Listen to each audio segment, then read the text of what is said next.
Patanghawari dengan NIM 811421570. Nama saya Rahmawati Sadede Vitasari dengan NIM 811421611. Perkenalkan, nama saya Yazid Raflikus Mawardana dengan NIM 811421542.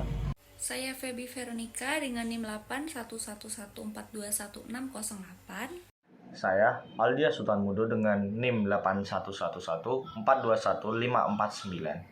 Saya Bintang Asparna Bicanezer dengan NIM 81114215219. Nama saya Dimas Nafala Binaya dengan NIM 811421685. Perkenalkan, nama saya Ahmad Rafiq Jidi Usodo dengan NIM 81114211532. Saya Arsenda Alam Mamanullah dengan NIM 8111421611614. Saya Arlin Rosiasna dengan NIM 811421604. Di sini saya akan menjelaskan mengenai dasar hukum asuransi. Dasar hukum asuransi di Indonesia saat ini diatur dalam Undang-Undang Nomor 40 Tahun 2014 atau Undang-Undang Perasuransian. Undang-undang ini menggantikan Undang-Undang Nomor 2 Tahun 1992 tentang usaha perasuransian. Dalam Undang-Undang Perasuransian terdapat 92 pasal yang dikelompokkan dalam 18 bab. Untuk materi selanjutnya disampaikan oleh teman saya. Selanjutnya masuk ke dalam manfaat asuransi. Selama beberapa tahun belakangan ini, perkembangan asuransi di Indonesia menunjukkan kemajuan yang cukup baik.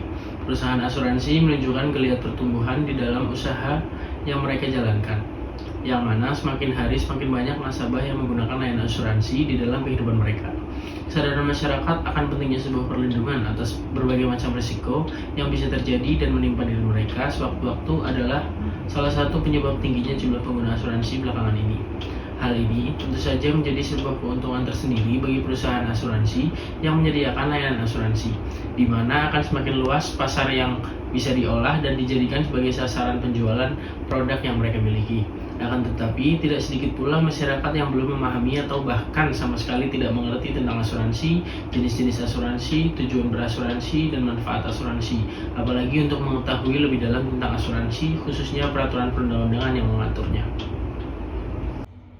Menurut pasal 246 KUHD, asuransi atau pertanggungan adalah perjanjian dengan mana penanggung mengikatkan diri kepada tertanggung dengan menerima premi untuk memberikan penggantian kepadanya karena kerugian, kerusakan, atau kehilangan keuntungan yang mungkin dideritanya akibat dari suatu evenement atau peristiwa tidak pasti.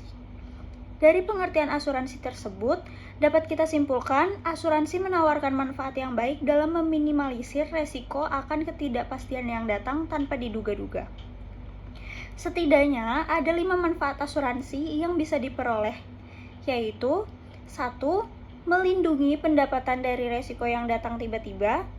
2. Melindungi uang yang disimpan untuk mewujudkan rencana masa depan. 3. Melindungi masa depan keluarga ketika kematian datang. 4. Melindungi kesehatan fisik dan mental ketika terjadi risiko kecelakaan. 5. Memberikan perlindungan masa depan dari investasi. Di sini saya akan menjelaskan tentang jenis asuransi. Asuransi pada umumnya dibagi menjadi 2 bagian, yaitu asuransi kerugian dan asuransi jiwa. Yang pertama, asuransi kerugian. Asuransi kerugian adalah asuransi yang memberikan jasa dalam penanggulangan risiko atas kerugian, kehilangan, terus tanggung jawab hukum kepada pihak ketiga yang timbul dari peristiwa yang tidak pasti. Asuransi kerugian dibagi lagi menjadi 4, yaitu asuransi kebakaran, kehilangan dan kerusakan, laut, asuransi pengangkutan, dan asuransi kredit. Yang kedua ada asuransi jiwa. Asuransi jiwa merupakan program perlindungan bagi keluarga apabila terjadi hal-hal yang tidak diinginkan. Salah satunya yaitu kematian. Asuransi jiwa terdiri dari asuransi kecelakaan, asuransi kesehatan, asuransi jiwa, kredit. Perlu diingat bahwa masing-masing jenis asuransi dapat memiliki variasi dalam cakupan dan ketentuannya. Dan penting untuk memahami dengan baik syarat-syarat dan polis. Selanjutnya ada prinsip asuransi. Pada asuransi terdapat beberapa prinsip dasar yang harus dipenuhi oleh kedua belah pihak, yakni penanggung atau perusahaan asuransi dan tertanggung pemegang polis. Prinsip-prinsip ini memiliki tujuan untuk menjaga keadilan, kejujuran, dan keseimbangan dalam hubungan antara penanggung dan juga tertanggung. Berikut merupakan prinsip dasar asuransi, yaitu yang pertama prinsip insurable interest, yaitu prinsip ini menjelaskan bahwa seseorang memiliki hak untuk mengasuransikan sesuatu karena memiliki hubungan keluarga atau ekonomi yang mendasarinya.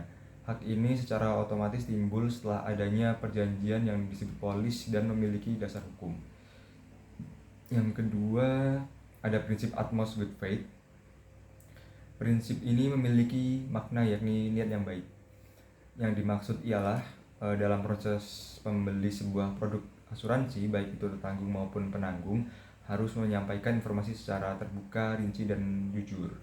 Yang ketiga, ada prinsip indemnity. Prinsip ini sering disebut sebagai prinsip ganti rugi. Perusahaan asuransi selaku penanggung harus memberikan ganti rugi kepada tertanggung sesuai dengan kesepakatan pada perjanjian atau polis. Yang kemudian nilai tanggungannya harus sesuai dengan nilai klaim yang sudah diajukan tanpa pengurangan atau penambahan nilai. Yang keempat, ada prinsip subrogasi. Prinsip ini memiliki kaitan dengan kondisi di mana kerugian yang dialami oleh tertanggung disebabkan oleh pihak ketiga. Menurut pasal 1365 dan 1366 Kitab Undang-Undang Hukum Perdata, pihak ketiga yang bersalah harus mengganti kerugian tertanggung. Namun apabila tertanggung telah menerima ganti rugi dari perusahaan asuransi, maka hak untuk menuntut pihak ketiga tersebut beralih kepada perusahaan asuransi. Hal ini disebut dengan subrogasi, yakni pengalihan hak tuntutan dari tertanggung kepada penanggung. Yang kelima, ada prinsip Casey. Prinsip ini merupakan kebalikan dari subrogasi. Prinsip Casey merupakan pengalihan hak klaim dari penanggung kepada tertanggung. Hal ini terjadi ketika penanggung tidak dapat atau tidak mau membayarkan klaim yang diajukan oleh tertanggung. Saya akan melanjutkan asuransi konvensional. Asuransi konvensional itu merupakan jenis asuransi yang mengutamakan prinsip jual beli resiko atau transfer risk. Dalam asuransi konvensional, tertanggung bergabung sebagai peserta asuransi dan membayar premi untuk mengalihkan risiko ekonomi ke perusahaan asuransi. Contohnya, sebagai pemilik premi asuransi kesehatan yang sedang dirawat di rumah sakit, pemilik asuransi akan menanggung biaya rawat inap Anda sampai keluar dari rumah sakit sesuai syarat dan ketentuan yang berlaku. Di sini saya akan menjelaskan mengenai apa itu arti dari pengertian asuransi syariah. Asuransi syariah adalah asuransi yang berlandaskan pada beberapa prinsip syariah atau Islam.